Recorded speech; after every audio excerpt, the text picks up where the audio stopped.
Kita ke informasi selanjutnya, pemirsa. Polisi yang menolak laporan perampokan Aibda Rudi Panjaitan dinyatakan bersalah melanggar kode etik Polri. Ia disanksi tidak diberikan jabatan dan dimutasi tugasnya keluar wilayah Polda Metro Jaya.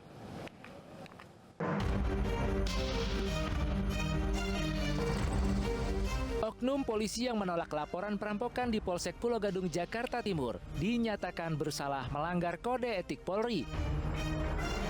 Menurut Kabid Humas Polda Metro Jaya, Kombes Pol Endra Julpan, Aibda Rudi Panjaitan diberikan sanksi demosi dan mutasi keluar wilayah Polda Metro Jaya. Menetapkan Aibda Rudi Panjaitan terbukti secara sah dan meyakinkan melanggar Peraturan Kapolri Nomor 14 Tahun 2011. Kemudian menyatukan sanksi etika dan sanksi administratif. Dan yang ketiga, akan dipindah tugaskan ke wilayah yang berbeda yang bersifat demosi. Tentunya hal ini nanti Polda Metro akan memberikan rekomendasi dan usulan kepada Mabes Polri terhadap pemindahan yang bersangkutan ke daerah yang berbeda yang bersifat demosi.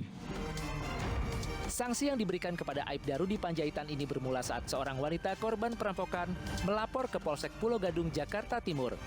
Namun menurut korban, laporan itu ditolak oleh Aibda Rudi Panjaitan yang saat itu tengah bertugas. Ya, saya sedang kesusahan, bukan wewenangnya Bapak bicara seperti itu. Dan saya tidak diarahkan harus lapor demikian buat berita acara atau apa. Saya hanya dikasih bukti untuk laporan hilang saja gitu. Dan beliau langsung ninggalin saya naik lantai 2. Sementara itu terkait laporan perampokan, polisi memastikan mengusut kasus ini hingga tuntas. Dari Jakarta, Tim Liputan iNews melaporkan. Sementara itu, pemirsa, Kapolri Jenderal Listio Sigit Prabowo merespon sejumlah tagar di media sosial yang mengkritik kinerja aparat kepolisian. Kapolri meminta jajarannya melakukan evaluasi dan menerima kritikan tersebut untuk membenahi Korps Bayangkara. Ini muncul fenomena no viral, no justice. Jadi kalau tidak diviralkan maka hukum tidak berjalan.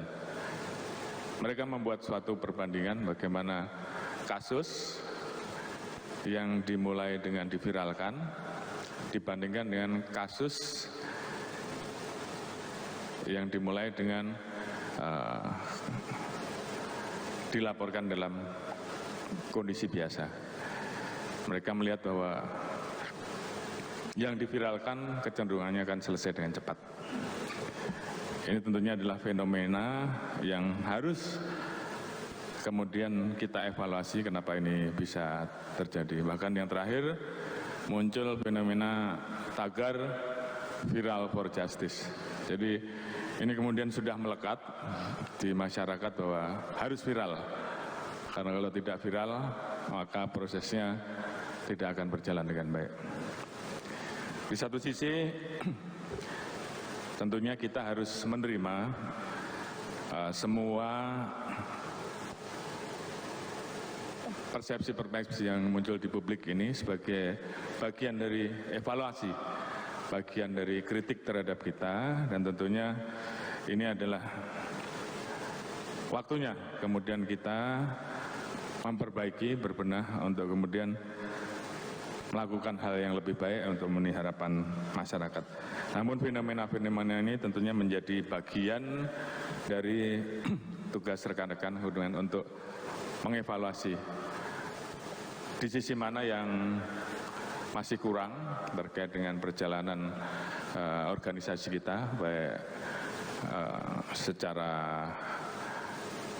manajemen atau secara perilaku individu, sehingga kemudian ini